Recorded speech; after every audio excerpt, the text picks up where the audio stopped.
Hello, friends.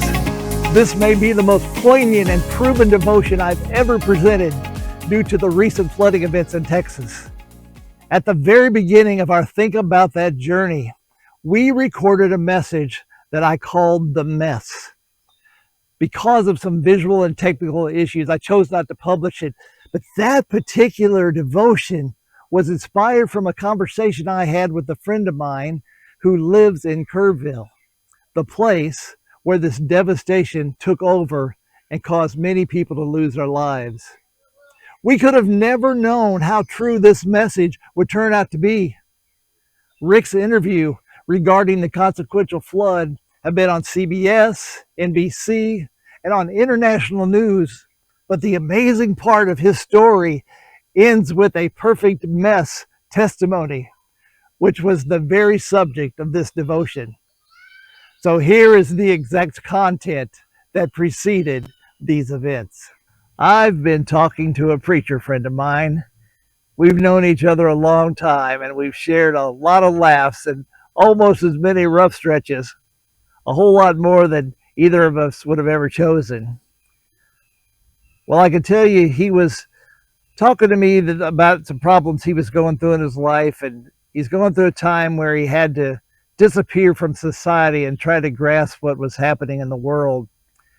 And even though he'd been faithful in his life and his calling, his journey took a hard turn and he was blindsided by some unexpected hardships. He shared that he went out by the river on land that he owned, and he let his anger process. He even yelled at the Lord and said, "I didn't do anything. How did I end up here? Why did this happen to me?" Have you ever been there yourself? I'm sure most of us have, in one way or another. We have these blueprinted plans in our romantic life scheme without the thought that it might not come with a beautiful gift wrap in a bow. It could be that our perfect relationship fell apart, or that perfect job we had is killing us, or maybe someone we trusted with all of our heart crushed us in a way that we didn't think was possible. Could be our health, might be finances. Maybe the hardest of all of these, someone who shouldn't have gone before us left the earth with a void that we can't figure out how to make better. All of that has taught me a piece of reality. Life is a mess. You know, when I was younger, I thought by this point in my mature, well-practiced adventure, I'd have everyone and everything figured out, that I could coast to the end of my life on cruise control. But I find I'm still taking out my garbage on a semi-regular basis. But here is a note of good news. We weren't ever supposed to fight these things alone. It's natural for us to want a burden sharer in moments like these. We often think ministry is for pastors and theologians, but real ministry comes from the heart, not a title. Real ministry comes in opportunity. Our goal with people who are exhausted by the devil and life should be to nurture them into healthy spiritual places, to administrate full function in a person's life.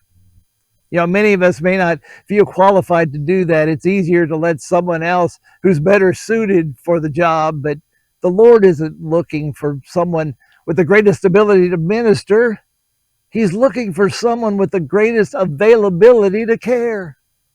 Our original ideas of having everything in our world settled so we can start being more useful is simply backwards. If we wait for things to get better, we'll never make a difference. It's the mess where the real appointment is. The truth is, it's the mess that demands a ministry. When difficulty comes, it's a chance to see real miracles take place, either in your catastrophe or the mess of someone else that the Lord wants you to step into. It will be real personal ministry if you allow the Lord to work through you. Don't let the mess scare you. When it looks like chaos, remember this: it's not a problem, it's an opportunity. It's the opportunity to strengthen a person who needs what you have to offer. You remember James 4:17 reminds us that whoever knows to do right and fails to do it For him, it's sin.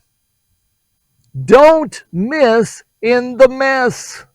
Minister the medicine of the Spirit to both the appointments God is placing in your path and yielding your own pride to let others minister to you.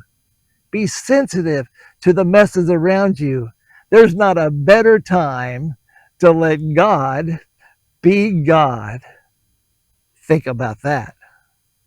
After my friend's catastrophic mess, his beautiful ending came to me in a text that he sent just yesterday. It said this: I just led an atheist reporter from Sweden to Christ during a tour of my property.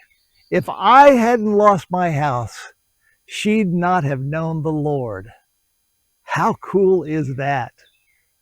Minister in the mess. It's the real things, folks.